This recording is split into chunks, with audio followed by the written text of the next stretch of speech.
A palestra de hoje vai ser sobre o manifesto da FIARE e vai ser apresentado pelo companheiro Rui Costa Pimenta, que é presidente nacional do PCO e também editor-chefe do jornal Causa Operária.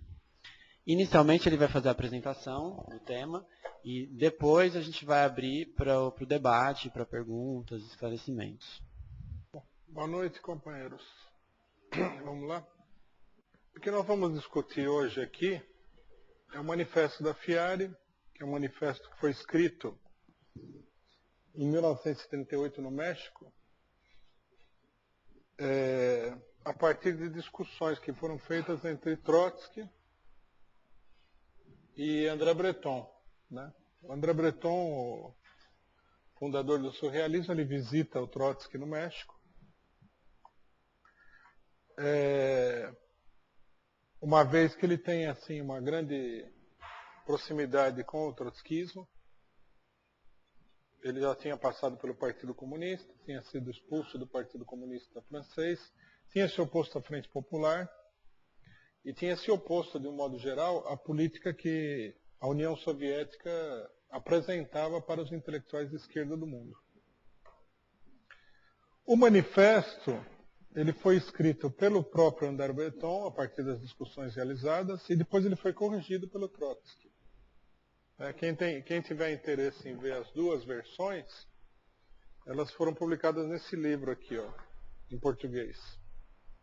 Breton Trotsky por uma arte revolucionária independente, de um amigo nosso chamado Valentim Facioli, ex-professor da USP. Aqui está o texto e as modificações, né? Tanto Trotsky acrescentou coisas como cortou, né? Bom, a importância desse manifesto é muito grande. Eu diria que ele, de todos os manifestos que foram publicados no século XX, não foram poucos, né, foram muitíssimos, até porque o século XX é o século dos manifestos literários e artísticos. Todos os agrupamentos de vanguarda internacional publicaram manifestos procurando expressar a sua posição em relação ao que eles estavam fazendo.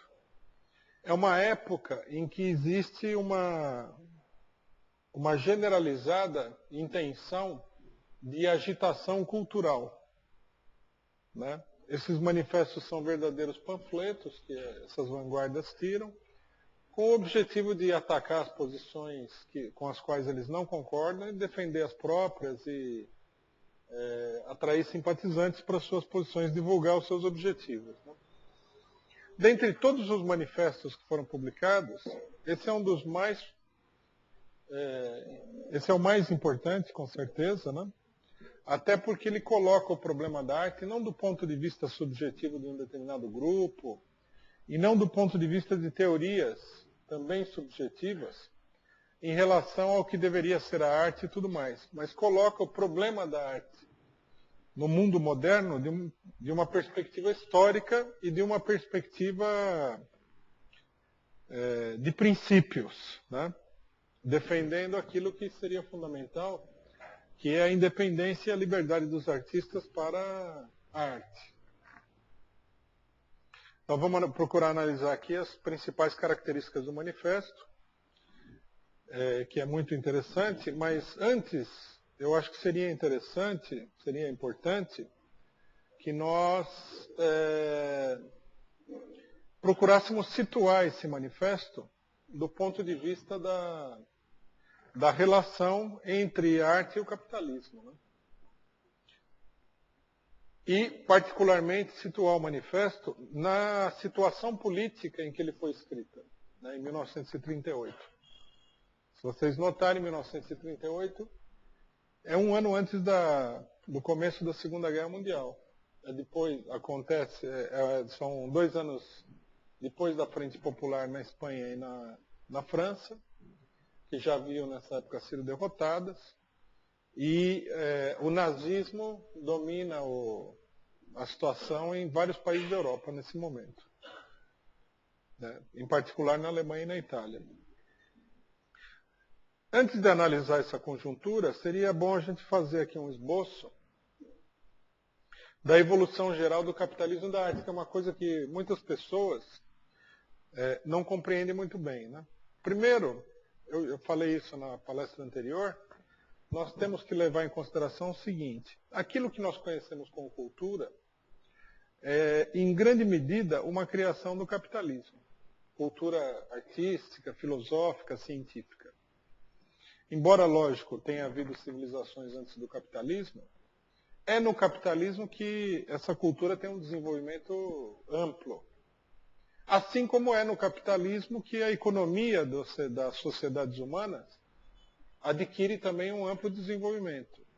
Da mesma maneira que a economia antiga e medieval era bastante acanhada, também a cultura desses povos era bastante acanhada, independentemente da influência que essa cultura possa vir a ter, né, nas culturas posteriores. Por exemplo, a arte grega, né, romana, etc. e tal.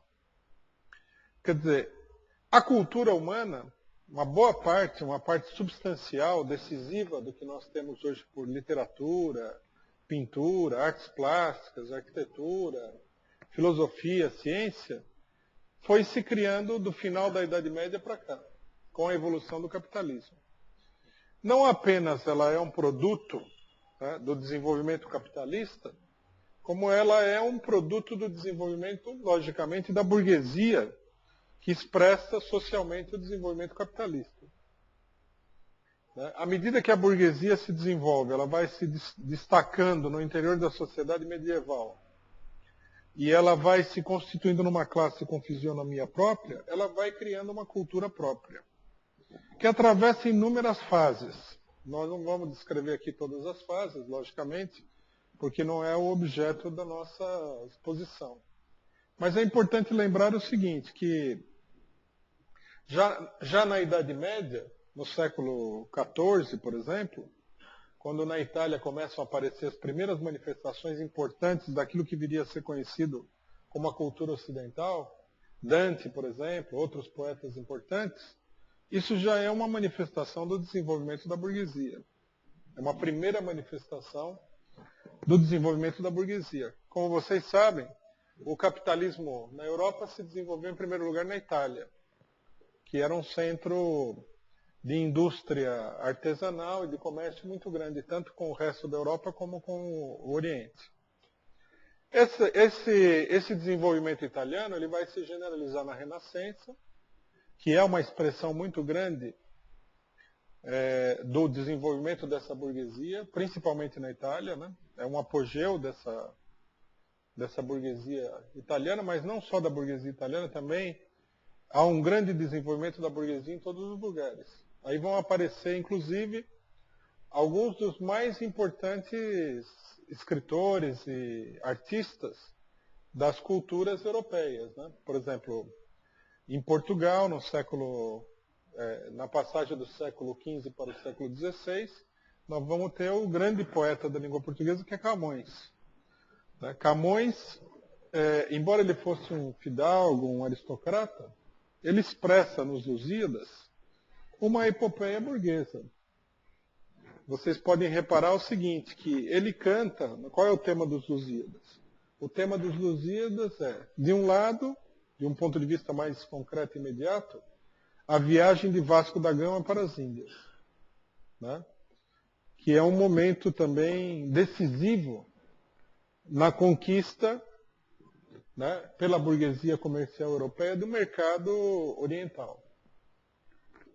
E de outro lado, ele vai cantar a afirmação da nacionalidade portuguesa, que é outra aspiração tipicamente burguesa. Quer dizer, a constituição de um Estado nacional, independente, forte e tal. Ele é um poeta, acima de tudo, nacionalista. Já é uma literatura, né, burguesa. Assim, a gente vai ver que é a literatura também da maior parte dos grandes escritores dessa época, né? Tanto a gente pode pegar a Itália, como a Espanha, como a França, como a Inglaterra, etc. Nós vamos ver que essa literatura surge, se não diretamente da burguesia, sob o impulso da burguesia e sob o impulso do desenvolvimento do capitalismo. Com essa literatura começa também a burguesia a procurar quebrar a influência da igreja, né, e das concepções teológicas sobre todos os ramos do conhecimento e estabeleceu uma concepção científica, digamos assim, materialista da sociedade e da vida humana. Né? Vão aparecer os primeiros grandes cientistas que vão cuidar do problema da astronomia. Né?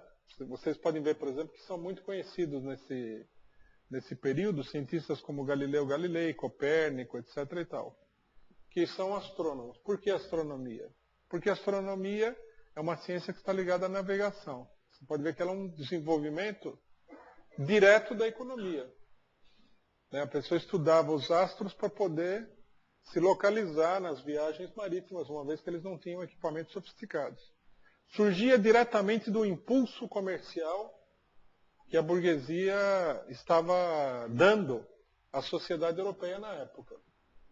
A filosofia também começa a se colocar num terreno mais materialista. Né? Parece, por exemplo, começam a aparecer as filosofias racionalistas, as filosofias empíricas, com Bacon na Inglaterra, com Descartes na França, e assim por diante. Tudo isso é um esforço da burguesia no sentido de desenvolver, né, a sua atividade econômica e de reforçar o seu poder político. Nós vamos ter nesse período aí, por exemplo, uma personalidade como Maquiavel, que é o homem que coloca a política também num terreno completamente separado das ideias religiosas da igreja. Então, no século XV, principalmente 16 e 17, nós vamos ver de uma maneira cada vez mais intensa o desenvolvimento dessa cultura burguesa e da cultura em geral, que é uma cultura dominada fundamentalmente pela burguesia, embora conte com a participação de vários elementos da aristocracia, o que não deve nos confundir sobre o caráter de classe geral dessa cultura que vai se formando. No seu conjunto, ela é impulsionada pela burguesia. Então a gente vê, por exemplo, que se estabelece uma aliança sólida entre a burguesia e a cultura nesse momento. Inclusive, por exemplo, na Renascença, é bem conhecido que banqueiros e grandes comerciantes italianos foram os patronos da arte naquele período. Logicamente que nesse primeiro momento, essa cultura ela não está totalmente diferenciada da cultura religiosa, o que vai acontecer de maneira cada vez mais acentuada depois.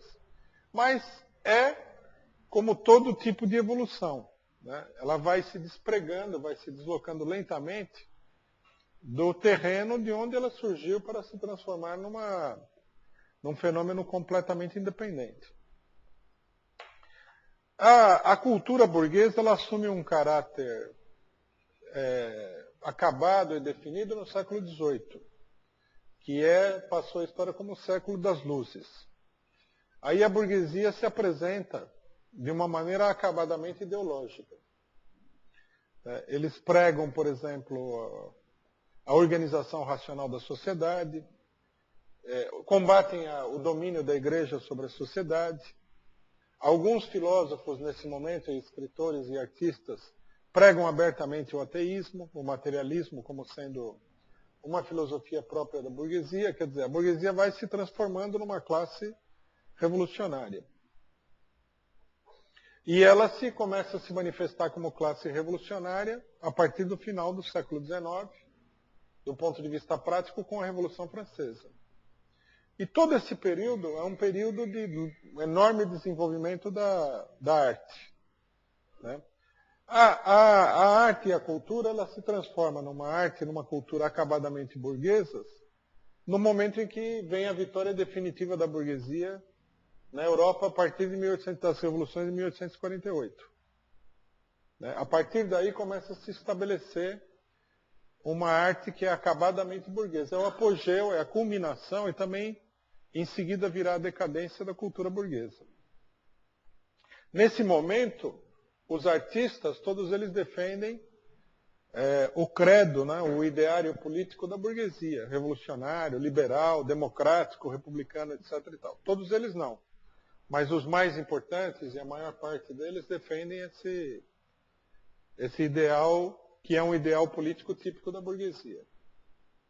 Após a Revolução de 1848, nós vamos ver também que a burguesia já estabelecida no poder, já estabilizada economicamente, já tendo o capitalismo se sobreposto a todas as formas de produção anteriores ao capitalismo na Europa, surge o que a gente poderia considerar que é o ápice da cultura burguesa, né? Que vem depois do romantismo, que é o período do realismo. Né? Os escritores realistas, por exemplo, principalmente na literatura, eles são os grandes escritores da burguesia. Né? Começa no romantismo, essa onda, e se estabelece no realismo, onde a burguesia demonstra assim, um grande desenvolvimento intelectual, ideológico, como classe. Bom, nesse momento, há muitas contradições entre a cultura e o capitalismo, logicamente. Sempre houve. Mas, de um modo geral, a gente pode dizer que havia uma certa harmonia entre a cultura e o capitalismo. Quer dizer, o capitalismo não se colocava como um obstáculo decisivo ao desenvolvimento cultural. A partir dos anos 80 do século XIX, a coisa começa a mudar porque o capitalismo entra em decadência. E aí, a cultura capitalista entra também, toda ela, em decadência. Os anos 80, 90, os primeiros anos do século XX, são anos em que essa cultura burguesa, que atingiu um ápice, ela começa a dar sinais intensos de decadência. É nesse momento que vão surgir as vanguardas do século XX, que são expressão da crise. Embora a gente possa dizer que essas vanguardas são também uma cultura burguesa, elas são uma cultura burguesa que expressa essa crise, que é, em grande medida, para os artistas, é uma crise moral. Logicamente que é uma crise econômica e uma crise política. Né? Por exemplo, a partir do começo do século XX, quase que com precisão, Lenin assinala que os monopólios capitalistas, que vão substituir a era da livre concorrência capitalista, se estabelecem de maneira definitiva. Eles fazem a sua aparição nos anos 70, eles têm um período de desenvolvimento, a crise acaba levando a uma crise desses monopólios, que mostra que eles não eram um fenômeno enraizado ainda na economia mundial, mas no começo do século XX eles estão completamente estabelecidos.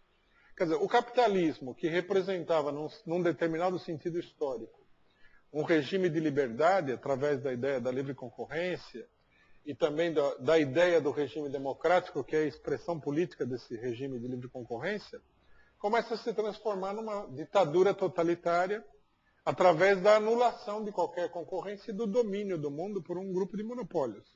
Isso daí, logicamente, provoca uma crise política e moral muito grande, que vai estourar na Primeira Guerra Mundial e na Revolução Russa de 1917. As vanguardas que surgem no começo do século, elas já começam a expressar isso daí. E muito mais ainda vão expressar nos anos 20, depois da guerra, e nos anos 30, quando tem a quebra da Bolsa de Nova York. Aí o capitalismo e a arte entram completamente em contradição um com o outro. Quer dizer, o artista, de um modo geral, ele se coloca como um inimigo do capitalismo. Ele já não é mais um defensor do capitalismo. Às vezes ele se coloca como inimigo do capitalismo adotando o ponto de vista da classe operária. Às vezes ele se coloca como inimigo do capitalismo adotando o ponto de vista da pequena burguesia. Às vezes até adotando o ponto de vista de setores reacionários. Mas o fato é que o capitalismo aparece como sendo contraditório, sendo hostil, sendo antagônico com o desenvolvimento cultural. Né? Eu acho que nós temos que entender esse esboço geral para entender o problema do manifesto. Né? A tese central do manifesto é a tese da incompatibilidade entre o capitalismo e o desenvolvimento da cultura. Quer dizer, essa incompatibilidade ela não é uma incompatibilidade absoluta. Ela é um produto histórico. Quer dizer, o capitalismo chegou depois de ser um fator de desenvolvimento da cultura, a ser um fator de impedimento do desenvolvimento cultural. Tá certo?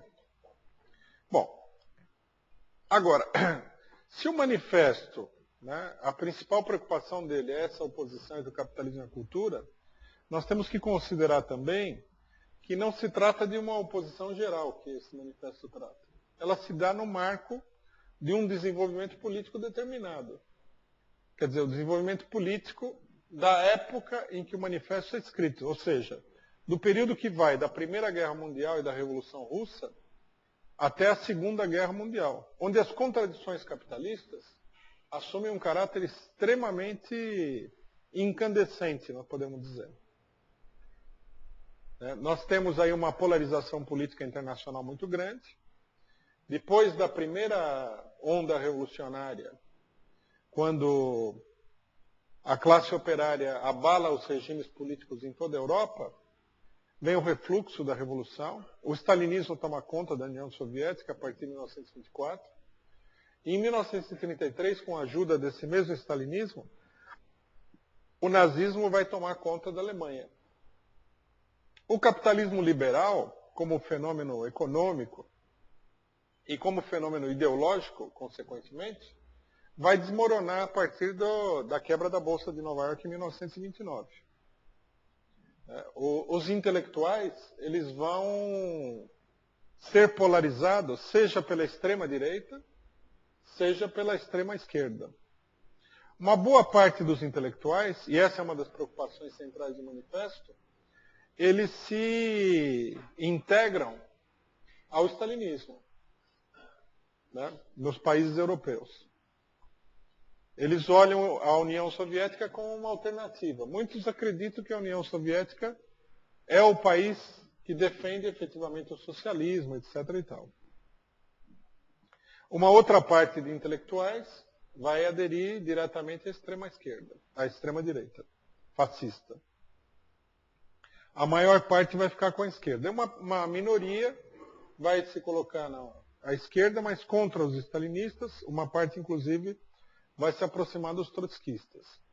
Então, quando o manifesto é escrito, o grande problema que existe naquele momento é que os intelectuais são dominados por ideologias que procuram acorrentar a arte aos seus objetivos políticos imediatos. Né? Em particular, o manifesto vê como um problema muito sério o fato de que os grandes artistas, os principais artistas da época, se alinham com o stalinismo. Né? E os stalinistas procuram evitar que essa arte seja uma arte crítica e tudo mais, e que ela seja orientada, buscam, né, que ela seja orientada pelas diretrizes do Comitê Central dos Partidos Comunistas, em primeiro lugar, do Partido Comunista da União Soviética. Então, o manifesto, ele considera que esse antagonismo que existe já há tempos entre o capitalismo e a cultura adquiriu um caráter bastante acentuado, crítico, né? E que esse problema precisa ser enfrentado. Nós temos que considerar, inclusive, o seguinte, que essa crise, ela não foi superada. Ela perdeu o caráter agudo que ela teve. Por quê? Porque no período posterior, né, a destruição das organizações operárias vai diminuir a luta ideológica, num certo sentido. Mas a contradição ela está mais aguda do que nunca. Ela começa aí e ela vem se aprofundando. Quem acredita, por exemplo, no mito de que hoje nós vivemos numa sociedade democrática, que o artista pode se expressar, está vivendo uma ilusão total, um conto de fadas. Né? Nunca, em toda a história da humanidade, a arte foi tão atacada como hoje. Nem mesmo na época do stalinismo e do nazismo. Nós vamos mostrar por quê. Né? Mas o manifesto, a preocupação dele naquele momento, é mostrar que a coisa chegou a um ponto totalmente crítico. um ponto terminal, digamos assim. Quer dizer, a subordinação, a luta, né, da sociedade capitalista contra a capacidade do artista de criar livremente. Bom, nesse sentido, né, essa é a terceira questão que eu queria assinalar, nós temos que entender o seguinte, que o manifesto da FIARE, ele é uma espécie de apêndice do programa de transição para o terreno da cultura. Quer dizer, todas as características que a gente encontra no programa de transição da Quarta Internacional, a gente encontra no manifesto. Né? Inclusive, o manifesto ele começa por uma caracterização muito semelhante. O programa de transição fala que as premissas para o socialismo estão maduras, que a sociedade está numa crise, numa decomposição, o capitalismo está numa decomposição total, etc. e tal. O manifesto da FIARE coloca o seguinte, começa da seguinte maneira. Pode-se pretender, sem exagero, que nunca a civilização humana esteve ameaçada por tantos perigos como hoje. Os vândalos, com auxílio dos seus meios bárbaros, isto é, deveras precários, destruíram a civilização antiga num canto limitado da Europa. Atualmente é toda a civilização mundial, na unidade do seu destino histórico, que vacila sob a ameaça das forças reacionárias, armadas com toda a técnica moderna. Não temos somente em vista a guerra que se aproxima. Mesmo agora em tempo de paz, a situação da ciência e da arte se tornou absolutamente intolerável. Quer dizer, o manifesto ele transporta para o terreno da cultura a caracterização de crise da sociedade humana. Quer dizer, a crise da cultura nesse sentido é um aspecto da crise da sociedade humana. É uma transposição, né? Aí ele diz o seguinte, né, na tese número 2. Naquilo que ela conserva de individualidade em sua gênese, naquilo que aciona qualidades subjetivas para extrair um certo fato que leva a um enriquecimento objetivo, uma descoberta filosófica, sociológica, científica ou artística, aparece como fruto de um acaso precioso, quer dizer, como uma manifestação mais ou menos espontânea da necessidade. Não se poderia desprezar uma tal contribuição, tanto do ponto de vista do conhecimento geral, que tende a que a interpretação do mundo continue, quanto do ponto de vista revolucionário, que para chegar à transformação do mundo exige que tenhamos uma ideia exata das leis que regem seu movimento. Mais particularmente, não seria possível desinteressar-se das condições mentais nas quais essa contribuição continua a produzir-se. Para isso, zelar para que seja garantido o respeito às leis específicas a que está sujeita a criação intelectual. Então, ele mostra que a criação cultural tem uma lei específica. Quer dizer, ela é produto de uma atividade subjetiva, que logicamente que é decorrente da realidade objetiva, mas é uma atividade subjetiva, e que aparece como um acaso. Quer dizer, um determinado artista tem uma inspiração, não há um movimento geral, contínuo, organizado da arte. Ela aparece em grande medida como um fenômeno individual, subjetivo. Né? No entanto, ele destaca que essa atividade dá uma contribuição fundamental para o desenvolvimento da sociedade humana. Ele fala, não se pode desprezar essa interpretação, tanto do ponto de vista da marcha geral da cultura humana, como do ponto de vista revolucionário. E aí ele tira a seguinte conclusão. Ora, o mundo atual nos obriga a constatar a violação cada vez mais geral dessas leis. Violação a qual corresponde necessariamente um aviltamento cada vez mais patente, não somente da obra de arte, mas também da personalidade artística. O fascismo hitlerista, depois de ter eliminado da Alemanha todos os artistas que expressaram em alguma medida o amor pela liberdade, fosse ela apenas formal, obrigou aqueles que ainda podiam consentir em manejar uma pena ou um pincel a se tornarem os lacaios do regime e a celebrá-lo de encomenda. nos limites exteriores do pior convencionalismo. Exceto quanto à propaganda, a mesma coisa aconteceu na União Soviética, durante o período de furiosa reação que agora atingiu seu apogeu. Então, ele mostra, vocês vejam que é interessante, ele mostra que tanto na Alemanha como na União Soviética, os artistas se transformaram em lacaios do regime. Quer dizer, há um aviltamento da arte e da personalidade artística. Ele depois vai mencionar os regimes democráticos, mas os regimes democráticos nessa época, eles apareciam para a maior parte da esquerda como um fracasso dado. Né? Ninguém iria achar que isso aí fosse importante de uma grande consideração. A situação estava polarizada entre a esquerda e a direita, não entre a democracia e os demais. Né? Então, ele mostra que há uma violação dessas leis que presidem ao surgimento, ao desenvolvimento da arte, uma anulação, um aviltamento da cultura por esses regimes. Vamos fazer uma consideração sobre esses trechos, que é o aspecto central do Manifesto da Fiare. Né?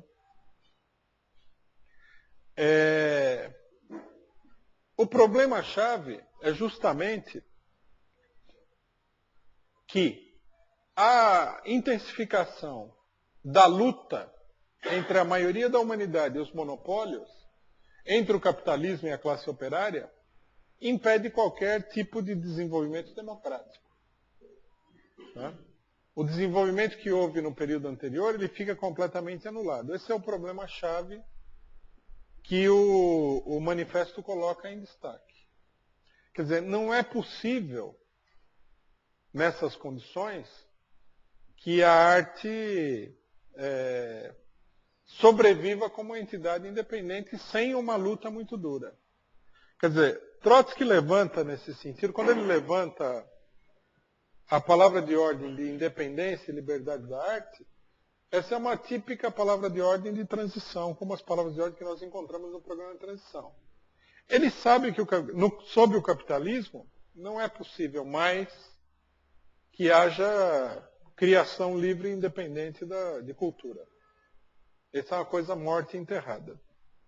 É importante enfatizar isso porque eu sei que a maioria das pessoas, pelo desenvolvimento posterior da situação, tem a ilusão de que a situação, que era muito ruim nos anos 30, fascismo, etc. e tal, ela foi melhorando, foi ficando mais democrática, etc. e tal. O que seria do ponto de vista da análise histórica, uma completa falsificação. A partir daí, não houve mais nenhum tipo de liberdade. Né? Eu queria me deter um pouco nesse ponto, que eu acho que, para nós, hoje em dia, ele é um ponto central. A partir desse momento, as próprias instituições dos regimes ditos democráticos, elas atuam ainda mais intensamente do que esses como elementos de compressão de toda a atividade artística. Por exemplo, vocês podem notar, por exemplo, que hoje em dia todos os meios de reprodução da arte são completamente monopolizados. O cinema é monopolizado, a indústria fonográfica é monopolizada, a indústria de espetáculo é monopolizada, a indústria editorial é monopolizada, a imprensa é monopolizada. De um modo geral, hoje em dia, só se expressa nos meios, digamos assim, que seriam os meios normais de comunicação, aqueles que consentem em se subordinar integralmente à política e à orientação do imperialismo. Se os artistas não tiverem uma orientação independente, criticarem a sociedade, e para que a gente possa ter uma arte que mereça o nome, deveria haver um mínimo de crítica à sociedade, você vai acabar totalmente excluído, marginalizado dentro da própria sociedade que você vive, de todo tipo de manifestação cultural. Quer dizer, esse processo ele foi se intensificando. À medida que a tecnologia se desenvolveu e surgiu a televisão, o rádio se transformou numa coisa bastante abrangente, que é nessa época que acontece isso, o controle sobre esses meios é o controle ideológico, político, ele é cada vez mais intenso. Hoje em dia, sob a aparência de democracia, o que nós temos aí é um controle minucioso e rigoroso de todo tipo de manifestação cultural. Nós podemos ver isso aí na internet.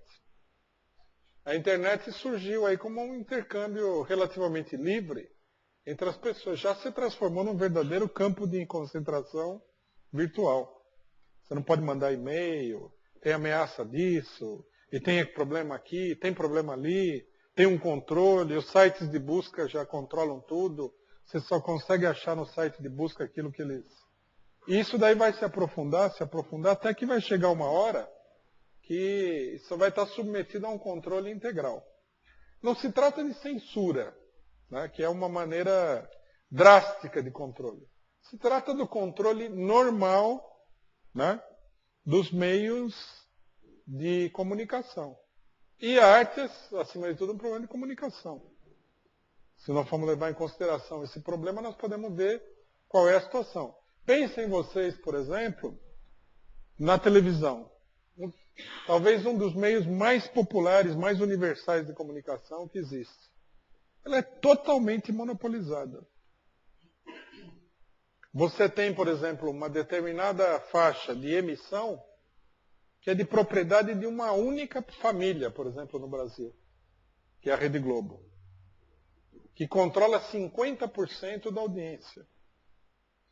E ninguém que se coloque contrário aos desígnios e às intenções dessa família vai falar um A nessa Rede Globo. Isso aí fica no ar 24 horas, atinge 100 milhões de pessoas no Brasil e tem um controle... É uma ditadura como nunca existiu no mundo antes. Uma ditadura total e completa. Tanto que a gente pode ver que a própria burguesia, setores da própria burguesia, se rebelam contra essa ditadura. A gente vê que nos países latino-americanos, que são dominados por governos nacionalistas, a guerra entre esses meios de comunicação e esses governos é total. Nós tivemos o famoso caso em que o Chávez não renovou a concessão de uma rede de televisão venezuelana, né? O que, digamos assim, nada mais natural, o antinatural é que essas concessões sejam renovadas.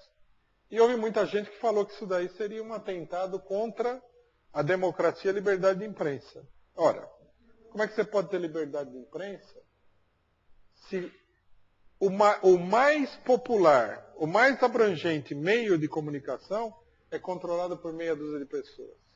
O monopólio, ele é a antítese da liberdade. Nesse caso aqui, por exemplo, acho que muita gente não entende isso. Que as pessoas comparam o canal de televisão com um jornal impresso. O jornal impresso, ele é um monopólio de fato econômico. Então você, por exemplo, tem os grandes jornais, que são grandes porque eles têm um capital grande. Agora, não há nenhuma lei que garanta para eles a exclusividade na publicação de jornais. Se houvesse no Brasil uma lei que fala só o jornal o Globo, o Correio Brasiliense, 0 Hora, Folha de São Paulo, Estado de São Paulo pode publicar jornal no Brasil. Pô, isso seria pior do que a ditadura militar. É ou não é? Não existe essa lei para os jornais, mas existe essa lei para a televisão. Segundo a lei que foi estabelecida, você tem 4 ou 5 canais de televisão, que estão na mão de 4 ou 5 pessoas. E quando um presidente da República vai lá e não renova a concessão, alguém fala, nossa, um atentado contra a liberdade de imprensa. Não, atentado à existência desses monopólios. Isso não tem nada a ver com jornal. É um monopólio medieval. Na Idade Média, por exemplo, havia determinado tipo de indústria assim, de ofício, né? como se chamava naquela época, em que as instituições medievais davam a poucas pessoas o direito de exercer aquele ofício. Por exemplo, de sapateiro. Nem todo mundo podia ser sapateiro. Você precisava ter, né, uma autorização para ser sapateiro. O sistema de táxi é parecido com esse. Só que lá era mais, como é que se diz? Mais ditatorial, porque dependia das pessoas que controlavam o grupo de sapateiros que outra pessoa fosse aceita. Só se eles aceitassem, tinha todo um trâmite e tal. Quer dizer, eles detinham um monopólio. O capitalismo, quando surgiu, ele quebrou tudo isso daí. Pessoal, que qualquer um pode ser sapateiro, você entendeu? Pode abrir indústria de sapatos, sapataria, o que você quiser fazer. Conserto de sapatos e tal, é livre para fazer o que você quiser. Esse monopólio das televisões é um monopólio medieval. O mesmo monopólio existe em todos os lados, seja de fato, esse é o pior. Porque esse é um monopólio garantido por lei, é uma lei totalitária que garante esse monopólio. Mas onde não tem lei, existe o monopólio também por causa da imensidão dos capitais necessários para você controlar um determinado ramo de produção. A mesma coisa acontece também em toda a área cultural. Né? O livro, a pintura, a música, o teatro, o cinema, tudo isso está controlado, a arquitetura, tudo isso está controlado por monopólios. Não existe mais um terreno específico para o cidadão ser artista. Tudo bem, se você quiser ser artista na sua própria casa, não tem problema nenhum. Né? Você pinta e guarda no guarda-roupa a sua pintura, não tem problema, ninguém... A não ser que haja uma crise política muito grande e tal, que nem em Honduras, o cidadão não vai invadir lá para rasgar sua pintura. Mas também, qual seria a grande vantagem de você pintar e guardar no guarda-roupa? A arte é um fenômeno social. Né? E a maioria dos artistas acaba, ou ele fica numa marginalidade completa, ou ele é obrigado a se somar ao monstruoso Leviatã, que são os monopólios que controlam todos os aspectos da sociedade humana. Se você, inclusive, tentar se opor a esse monopólio sobre uma base individual, você é literalmente esmagado. Assim como os monopólios esmagaram, por exemplo, os monopólios do petróleo, esmagaram toda a concorrência, os monopólios do automóvel esmagaram toda a concorrência, os monopólios dos outros setores esmagam também qualquer tipo de manifestação que seja contrária a eles. É assim que funciona a coisa. Né? Ou eles esmagam imediatamente, ou eles esmagam uma parte mais radical e assimilam uma parte mais flexível, que passa a ser controlada por eles. Daí que a gente vê o fenômeno de muito cantor que começa cantando música de protesto e termina lá com as piores convencionalismos e conservadorismo. Ele é comprado pelo monopólio, ele é pressionado e comprado. Quer dizer, a situação da cultura hoje, né, esse é um debate sobre o qual a gente poderia se estender sobre ele indefinidamente, ela é muito mais negativa do que era na época que Trotsky escreveu, ela não é mais positiva. Se você, por exemplo, num determinado país, você criar um jornal que é alternativo, primeiro vão tentar que ele seja esmagado. Se ele tiver apoio político para não ser esmagado, vamos supor um grande partido operário, mais cedo ou mais tarde a situação se desenvolve para uma luta aberta e um golpe e uma ditadura. Quer dizer, a existência dessa liberdade, ela aparece como se ela viesse através de uma fresta. Ela é uma coisa precária. Ela não é uma coisa estável, ela não está mais garantida, muito pelo contrário, na sociedade moderna. O mais problemático de tudo isso é que na ausência de uma luta política aberta, quer dizer, de partidos operários capazes de levar uma luta em grande escala, aparece como normal. A maioria das pessoas acha assim, não, é normal. Se você Você vai lá na Rede Globo, você faz a sua novela, faz a sua peça de teatro. Veja, eles apresentam coisas de cultura também. É tudo, evidentemente, que é uma ilusão sinistra. Não é só uma ilusão, é uma ilusão sinistra.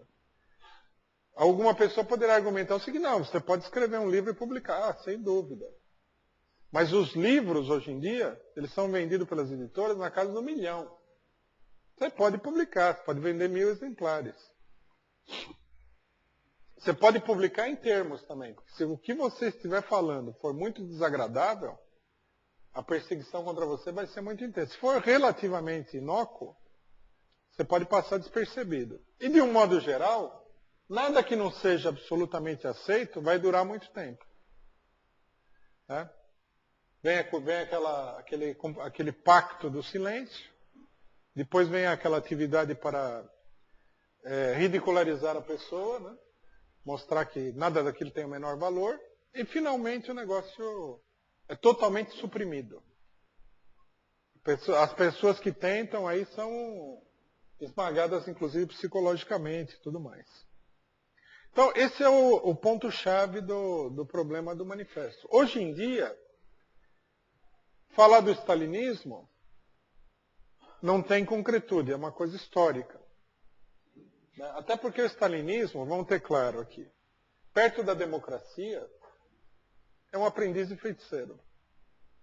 Por exemplo, qualquer monstro stalinista do Stalin, da época do Stalin, é uma verdadeira criança perto dos norte-americanos. Até o Hitler é peixe pequeno. Muita gente não tem essa noção, mas é assim. A dominação que os norte-americanos exercem, e exerceram já há muito tempo, esse é quase um símbolo do que é o monopólio. Nós podemos pegar os outros países imperialistas também. Mas é a coisa mais totalitária e mais monstruosa que o mundo já viu até hoje. E toda vez que foi necessário mostrar que eles estavam lá para exercitar a violência em grande escala, ninguém era páreo para eles. Por exemplo, todo mundo descreve que Hitler executou a monstruosidade do bombardeio de Londres, né? Queimou a cidade inteira e tal. O que é verdade, porque ele era um monstro. Mas os norte-americanos e os ingleses reduziram a pó, não uma cidade, inúmeras cidades da Alemanha. Reduziram a pó. Não é que eles bombardearam. Houve cidades na Alemanha que foram totalmente demolidas por bombardeios. Isso antes da bomba atômica. E não foi uma, nem duas. Foram várias cidades.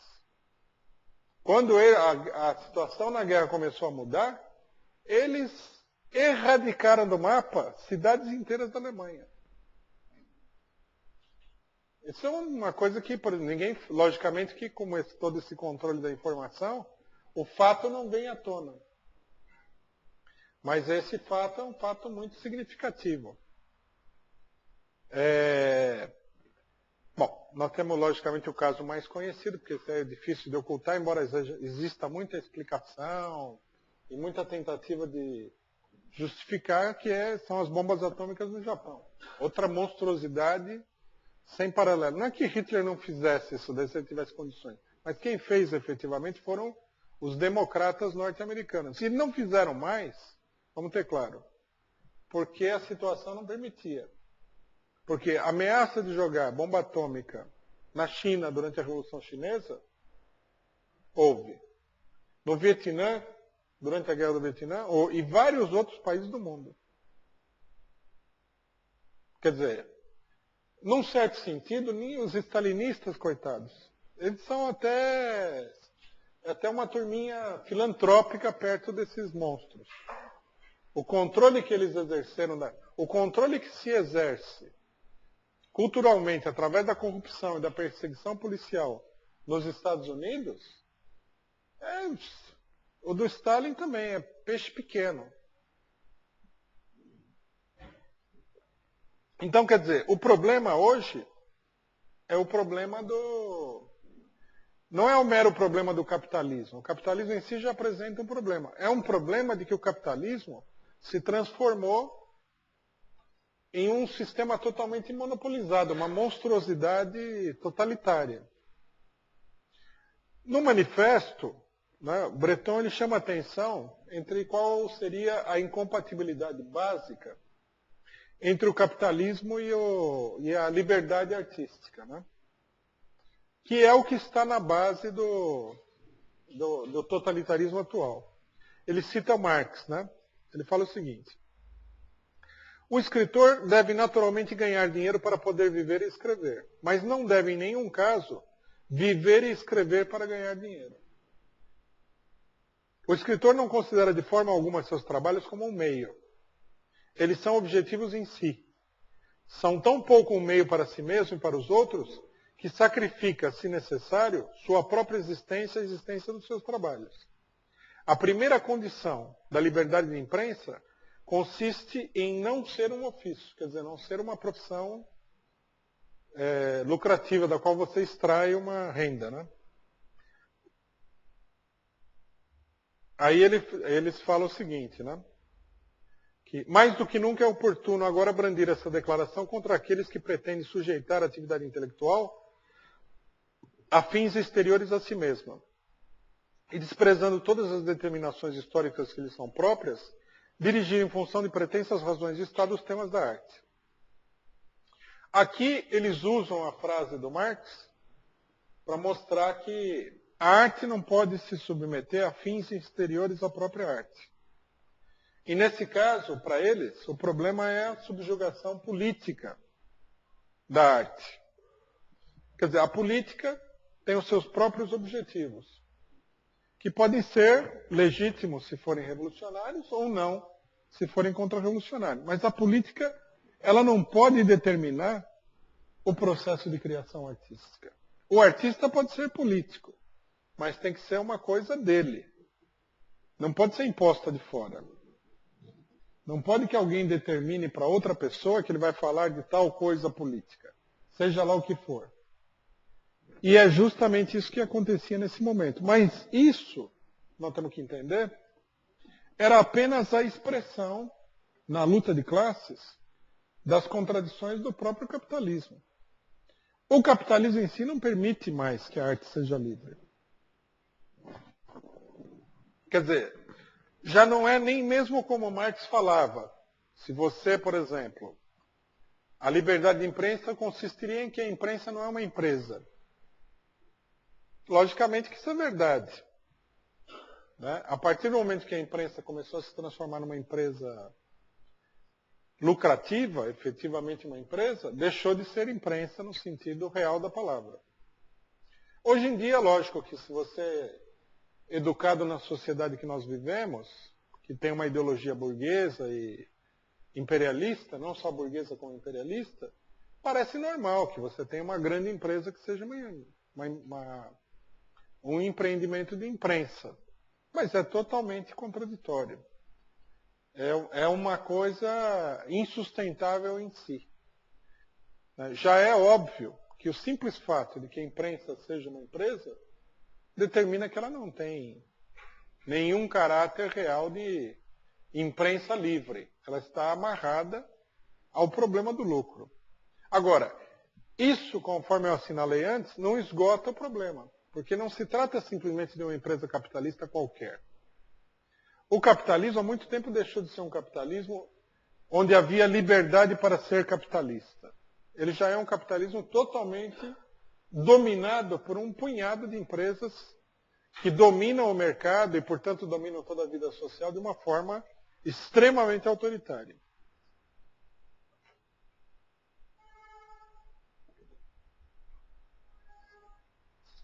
Bom, é daí que vem a fórmula para a gente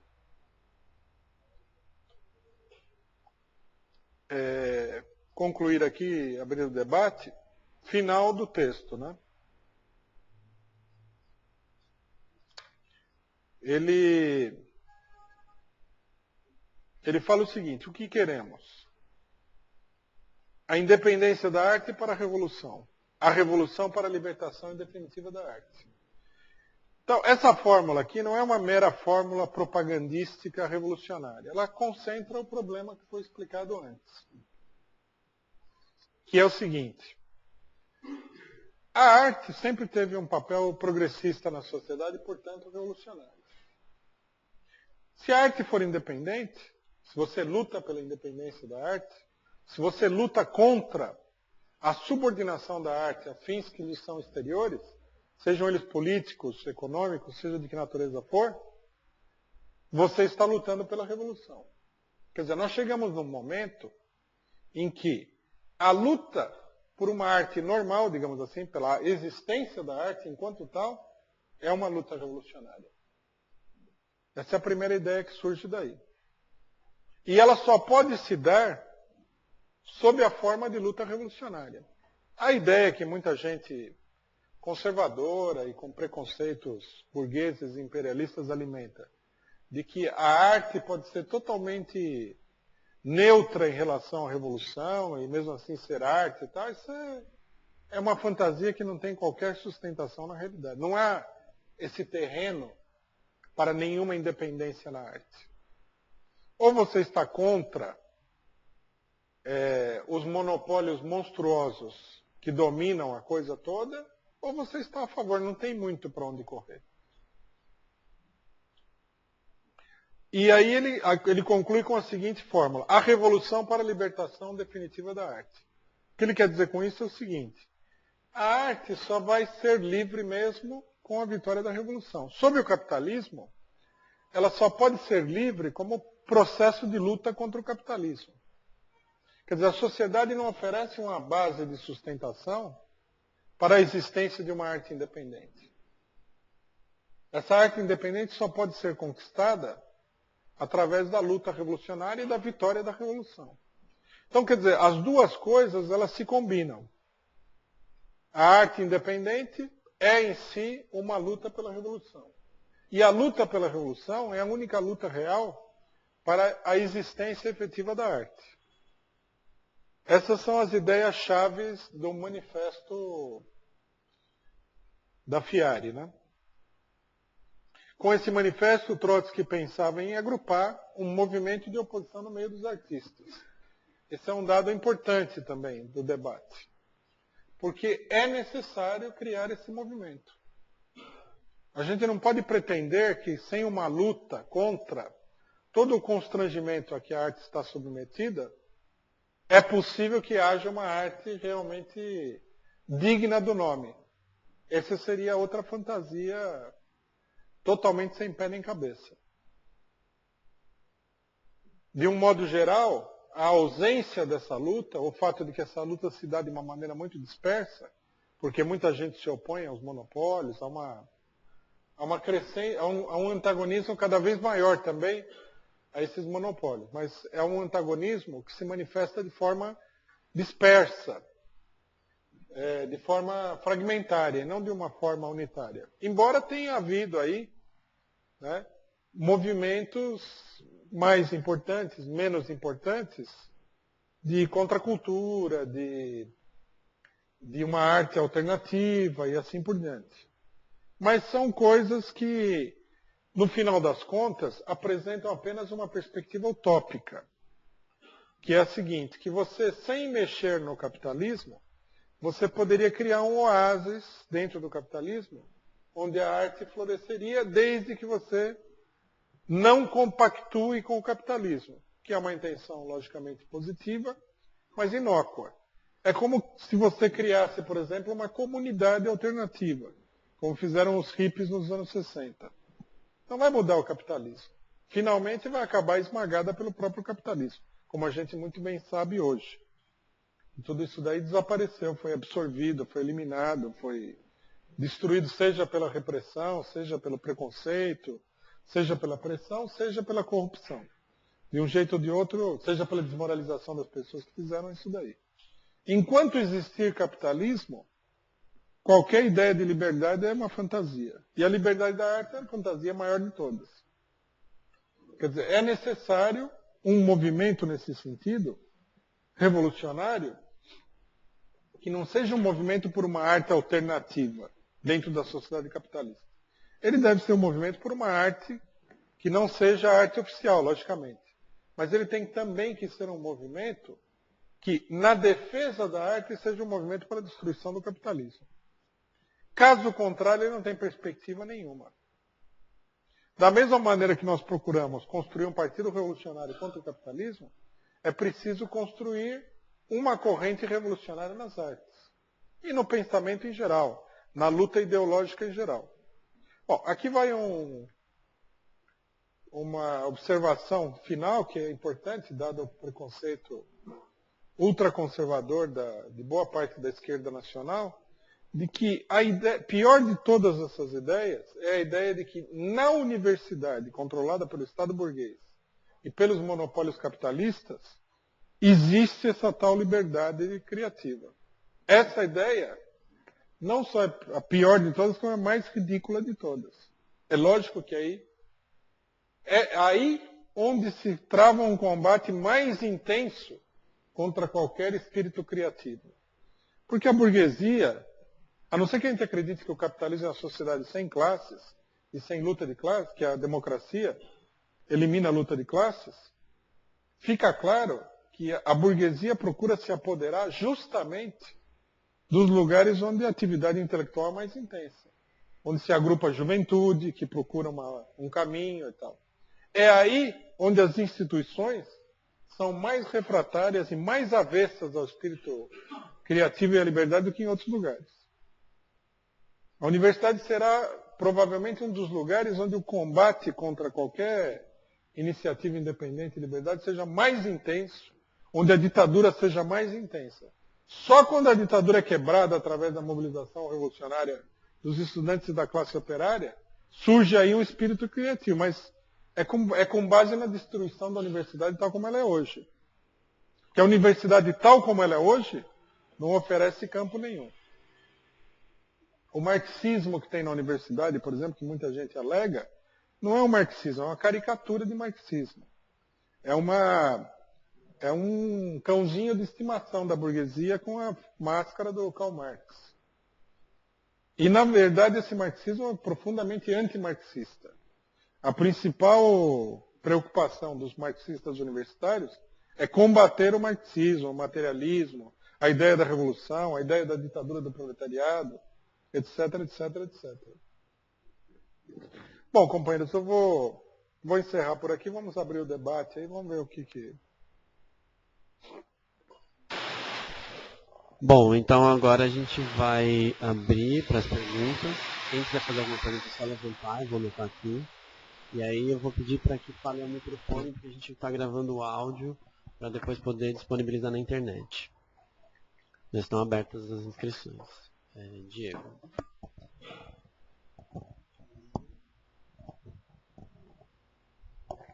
Não, pega o microfone.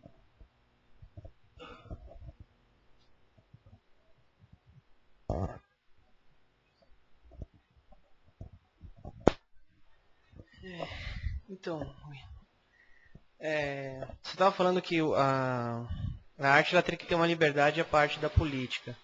Mas numa situação revolucionária, ela teria essa liberdade e ao mesmo tempo ela teria que estar vinculada à revolução, aos políticos, ou não necessariamente? Não. Justamente o problema-chave, né, do que ele fala que é a independência da arte, consiste em que o artista seja independente para fazer aquilo que ele quer.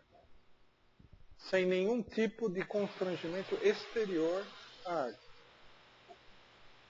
Então, por exemplo, o cidadão quer fazer A, mas aí vem um grupo político e fala que não, que ele tem que fazer B.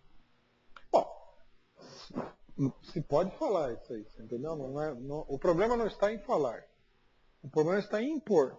Você fala, se o artista concordar, achar que aquela posição política é uma maravilha, ele coloca em pauta. Logicamente que quanto mais revolucionário, a nossa fórmula, ela se basearia no seguinte: quanto mais revolucionário o artista for, melhor será ele como artista. A arte é uma coisa progressista. Ela expressa as aspirações progressistas da humanidade. Quem que está interessado numa arte racista?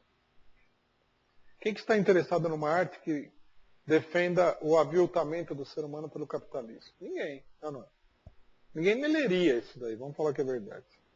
Quem que está interessado nesses filmes grotescos que defendem a polícia no Brasil, que é uma instituição que podre seria já uma espécie de elogio que a gente faria à polícia, entendeu? Quem que está interessado nisso daí? Quem que está interessado em ter o Capitão Nascimento como herói? Ou o Conte Lopes, como apareceu em outro filme? Só gente profundamente perturbada emocionalmente ou profundamente depravada. Então se supõe que o artista seja uma pessoa progressista.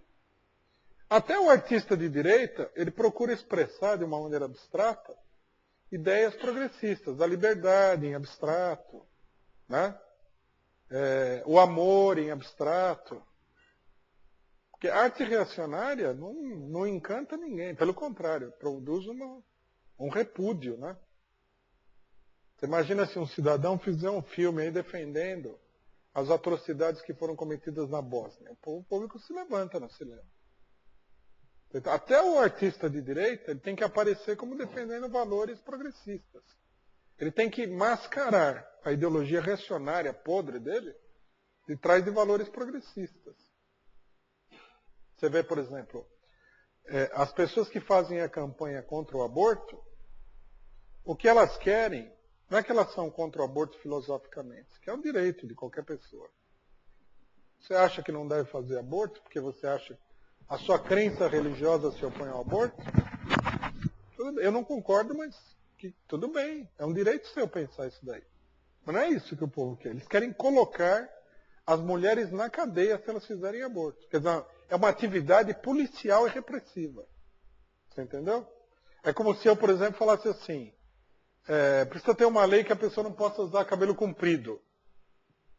Tudo bem, eu posso ser contra o cabelo comprido, posso discutir que o cabelo curto é melhor que o cabelo comprido, não é? Mas por que eu teria o direito de colocar na cadeia uma pessoa que usa cabelo comprido? Não faz sentido, não é? É totalmente diferente. Mas mesmo essas pessoas que levam adiante uma atividade policialesca, fascistoide e repressiva, eles disfarçam isso daí com um valor que seria progressista. A defesa da vida do ser humano, entendeu? Quer dizer, não tem lugar também muito para uma ideologia reacionária. Você vê que agora a direita mais direitista, mais cavernosa que tem no Brasil, eles estão contra as cotas para negros na universidade, que é uma coisa, vamos falar que é verdade. Lembra, assim, imediatamente a Ku Klux Klan, né?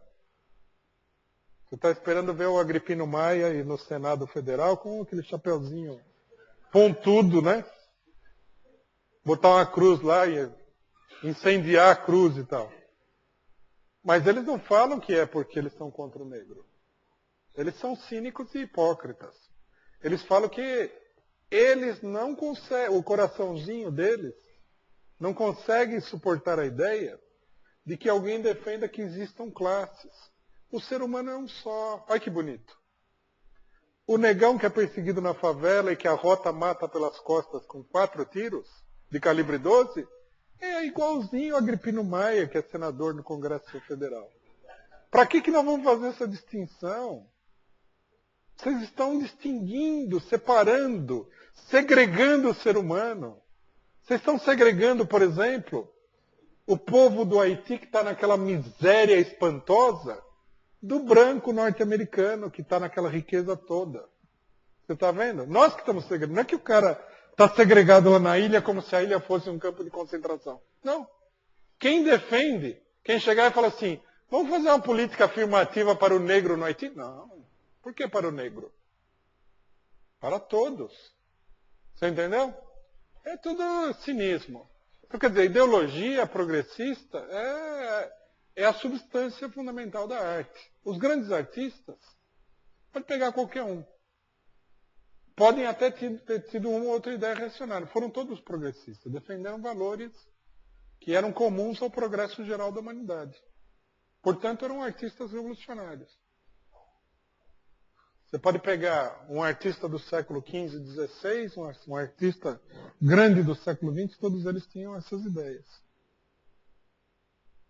Então, quer dizer, se o artista for revolucionário, melhor, mas isso não poderia, jamais, ser imposto a ele contra a vontade dele, de fora.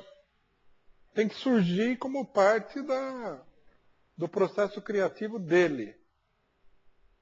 Então, nós, por exemplo, embora nós sejamos favoráveis, mais favoráveis a uma arte que seja profundamente revolucionária, nós defendemos, em primeiro lugar, não que a arte seja politicamente revolucionária, que o artista seja livre para criar. Porque também nós acreditamos que se ele for verdadeiramente livre, ele será revolucionário.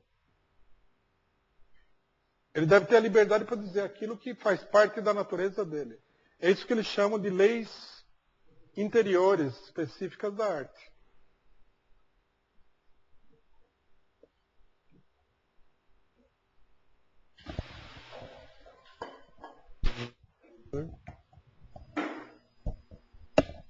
Eu tenho duas perguntas. A primeira, qual foi a repercussão que o manifesto teve no Brasil, entre os artistas brasileiros e tal? Desculpa, tô meio doente. E a segunda, se existe essa contradição tão aguda entre a arte e o capitalismo, por que, inclusive sob o capitalismo, e um período importante do capitalismo, surgiu inclusive uma nova expressão artística como cinema? Que a arte não foi nessa... Por que surgiu, você está perguntando? E... Porque, afinal das contas, existe uma grande produção artística e tal. E, então, minha pergunta é essa, a respeito da... Se existe essa contradição, essa aguda, como você colocou, por que deu lugar ao nascimento de uma nova arte? Por que existe uma produção artística tão grande? Por que a arte não foi destruída, digamos assim? Sabe?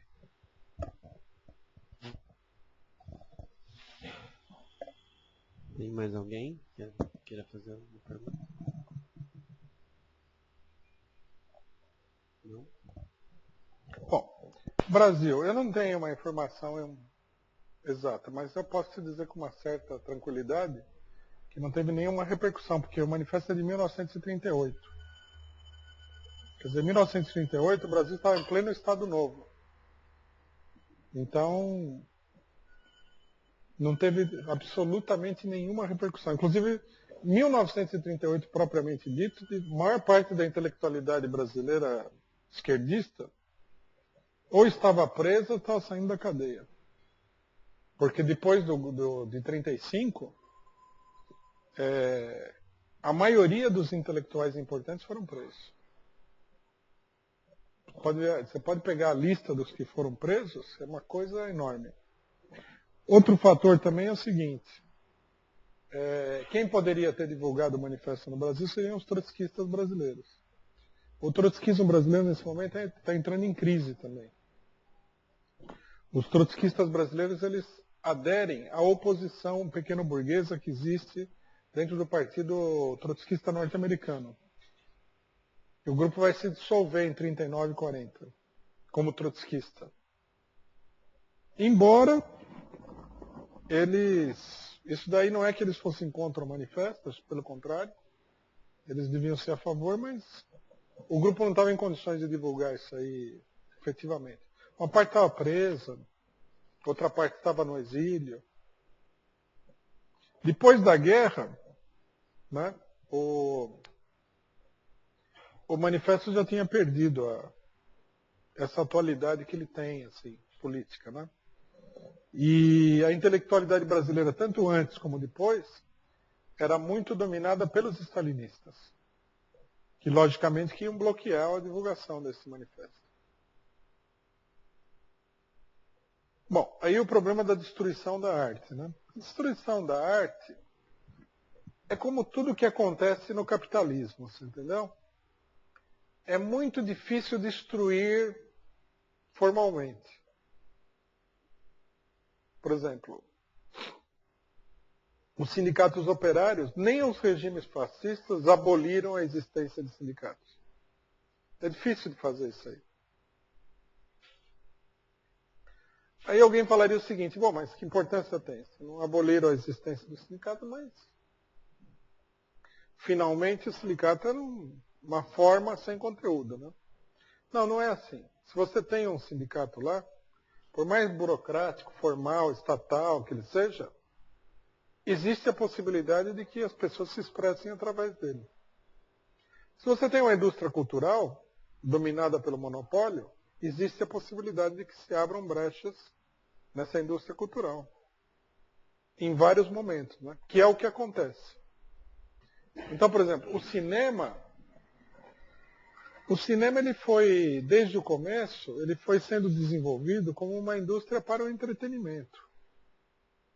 O problema é que o mundo sofreu muitas crises, o imperialismo também, né?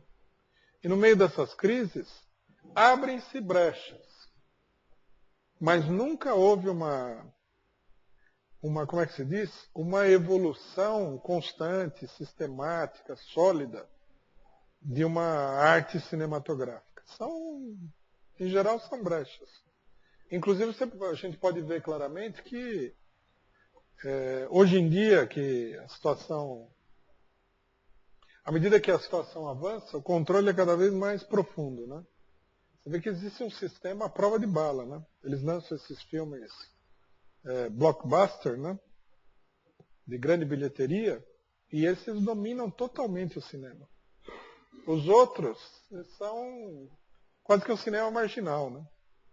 Se a gente for ver a divulgação de um filme de grande bilheteria de um outro filme, se você pegar, por exemplo, sei lá,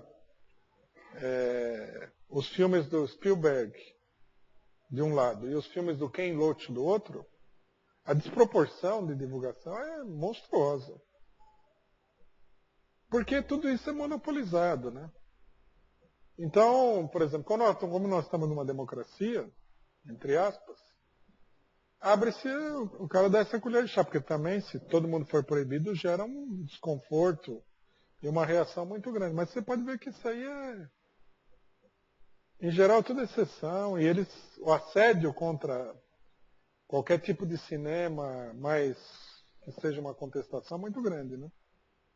A gente pode ver, inclusive, o seguinte, o cinema, para que ele fosse um veículo artístico mesmo, teria que predominar o filme político, não? Porque o cinema é ideal para a política. O cinema é como o teatro, é uma arte muito pública. A literatura é uma arte mais íntima. O cidadão vai na livraria, compra o livro e leva para casa para ler. O teatro, o cinema, não.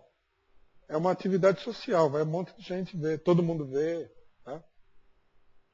O teatro, por exemplo, hoje eu tive essa discussão com pessoas muito bitoladas que não queriam reconhecer. O teatro, como é uma arte muito pública, ele sempre teve um caráter político, abertamente político.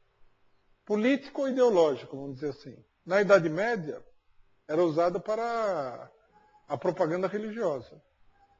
Uma boa parte do teatro, quase que a esmagadora maioria, era só sobre Jesus Cristo, Velho Testamento, Novo Testamento, etc. A educação religiosa se dava no teatro. Depois, o teatro se transforma num meio privilegiado para a luta política. Bom, o cinema é muito semelhante ao teatro, embora tecnicamente ele seja muito diferente, né? O cinema é para milhões, é uma arte pública. E, no entanto, você vê que o cinema político é exceção, não, o cinema político contestador do capitalismo é exceção, não é a regra. A prova de que o capitalismo não pode viver com nenhum tipo de liberdade no cinema é o macartismo. O que foi o macartismo? Em grande medida, um dos aspectos fundamentais do macartismo foi o expurgo dos diretores de cinema stalinistas de Hollywood. Nisso daí consistiu o macartismo. Por quê? Porque durante a guerra foi um período de crise mortal do capitalismo. Ali o capitalismo viu a morte de perto. Então, no desespero, nos Estados Unidos, eles se abraçaram com o stalinismo, que não é revolucionário, mas também não era capitalista. É um corpo estranho. Então, muitos cineastas passaram para o lado do Partido Comunista e muitos receberam influência e muitos comunistas entraram no cinema. Depois da guerra, quando eles perceberam que já estava tudo mais, já a situação tinha acalmado, eles promovem um expurgo sistemático, eles não conseguem conviver. A hora que o expurgo está feito, aí cai o macartismo, dizem que a sociedade democrática não conseguia conviver com o McCarthy e tal. Mas não tem nada a ver. Depois que ele limpou o terreno, é que ele foi tirado de lá. Meio que eles falam, bom, chega, o serviço está concluído, daqui a pouco você vai perseguir a gente também, cai fora, assim, entendeu? É que nem um Esquadrão da Morte que eles mandam lá para matar. Matou, pronto. Aí eles prendem o Esquadrão da Morte também. E a situação volta ao normal, assim, entendeu?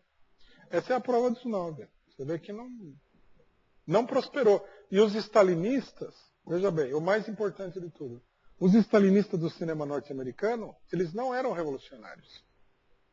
Eles só eram uma turma o pessoal fala que era vermelho, uma turma cor-de-rosa. Você pode ver os filmes, você vai ver que eles eram cor-de-rosa. Mostra um filme de Hollywood feito por qualquer um dos escritores comunistas que seja verdadeiramente revolucionário. Não tem nenhum. É tudo liberalismo, você entendeu? É cor-de-rosa, é o Partido Democrata. A ideologia do Partido Comunista era um rooseveltianismo de esquerda. Nem com isso eles conseguiram conviver, você imaginou? Imagina se você pega aí um hiperradical. Esse hiperradical nem entrou. Essa que é a verdade. Você vê que o principal diretor comunista, quem que era o principal diretor de cinema comunista hollywoodiano? Elia Kazan. O filme mais radical que ele fez, o que foi? Viva Zapata? Uma revolução que aconteceu no tempo do Onça, né, com os mexicanos, uns índios mexicanos de sombreiro e tal. Isso é o máximo. Isso aqui é como escrever sobre a Revolução Francesa, quase. Entendeu? Não, e se você vê o filme também, você vê que o filme é bom. Diante da pobreza que tem aí, é super água com açúcar, na verdade. Você até gosta, você fala, nossa, que bom, né? Escreveram sobre o Zapata, um cara tão importante na Revolução Mexicana de 1910. Mas se você olhar bem o filme com um olhar bem crítico, é bem água com açúcar. Como são todos em geral também, né? Você pode ver o escândalo. Fora do cinema soviético, não tem nenhum filme sobre a Revolução Russa que vale a pena ser mencionado, não? Olha que absurdo. Agora lançaram na banca de jornal uma série sobre a história do século XX. São 10 livros com um DVD, um documentário. Um dos 10 grandes acontecimentos, logicamente, é a Revolução Russa. Você tem 1 bilhão de filmes que foram feitos, de 1917 para cá, e fora do filme do Eisenstein, O Encoraçado Potemkin, não tem nenhum filme que vale a pena mencionar sobre a Revolução Russa. Não é muito estranho? Estatisticamente falando. Não é que não tem nenhum filme que você fala, nossa, que grande filme. Não tem filmes sobre o tema. Se o filme tem, é porque eles pegam a Revolução como cenário. O mais ousado foi o filme Red, que é também quase que uma... como é que se diz? A cena teatral norte-americana na época da Revolução Russa. O pessoal lá dançando, bebendo e tal, nos anos 20. Mostra o John Reed, que era militante, como se ele fosse um boêmio lá, que não tivesse compromisso com nada. Interpretado por aquele cara que fez Shampoo, né? O que é super estranho. Você vê o ator de Shampoo, né? Quando ele é um cabeleireiro, interpretando John Reed. Mas, enfim, a gente fica até contente de ver, porque você fala, nossa, não tem nada, né? Sobre a Revolução Cubana só tem filme contra. É muito... Eles não destruíram, mas também não permitiram nenhum... Aí você tem as pessoas... Acho que o que mais prospera, mas não prospera muito também, é o artista que é um artista, mas está voltado para coisas mais extravagantes e tal. Mesmo assim não prospera. Por exemplo, Ingmar Bergman. Teve toda uma moda com ele. Hoje em dia ninguém sabe quem é o Ingmar Bergman. Ficou totalmente esquecido, né? O Fellini é mais conhecido, mas quem que assiste os filmes do Fellini?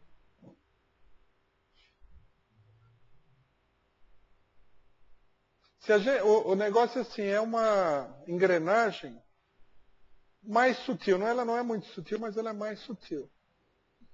Para que destruir se você pode atolar o negócio num mundo de porcariada, né?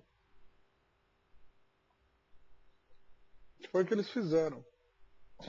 Precisaria fazer uma análise mais detalhada desse problema, né? Não tem. O pessoal vive na ilusão. O cidadão acha que porque, sei lá, um cara fez um filme de faroeste bom, pronto, a arte está preservada. Não é assim. Agora, hoje em dia, você vê um outro comentário que eu acho que é importante. Esse cinema bom, ele vem como resultado das comoções políticas que abalaram a dominação do imperialismo. Mas aquela comoção, à medida que ela passa, aí o negócio é tomado pela superficialidade. Você vê em 68, começa a aparecer filmes e tal, mas também não tem nada que seja para valer mesmo uma contestação. Mas tem bastante coisa melhor. Mas depois dos anos 60, o negócio vai caindo. Hoje em dia, é tudo... A dominação ideológica é muito grande. Isso que é impressionante. Para a gente imaginar, por exemplo, um cara de grande circuito de cinema fazendo um filme esquerdista, mesmo Água com Açúcar, é difícil. Eles montaram um esquema, eles fecharam as brechas, montaram um esquema muito mais sólido de contenção do que antes. Né? Esse esquema ele é retratado pelo Spielberg, que é um cinema bonito, né? De qualidade técnica, muito efeito visual, até às vezes bons roteiros, assim, competentes, porque o bom roteiro aí dependeria muito do que o cara está falando, o conteúdo do que ele está falando. Mas, digamos assim, um roteiro competente e tal, mas não fala nada. Tudo é um negócio muito superficial. Quando trata de temas políticos, é aquela baboseira liberaloide norte-americana. Então, por exemplo, ele fez o... Hã? Não, Munique é horrível, né? Munique é super reacionário. Onde ele colocou um pouco mais de política de direita.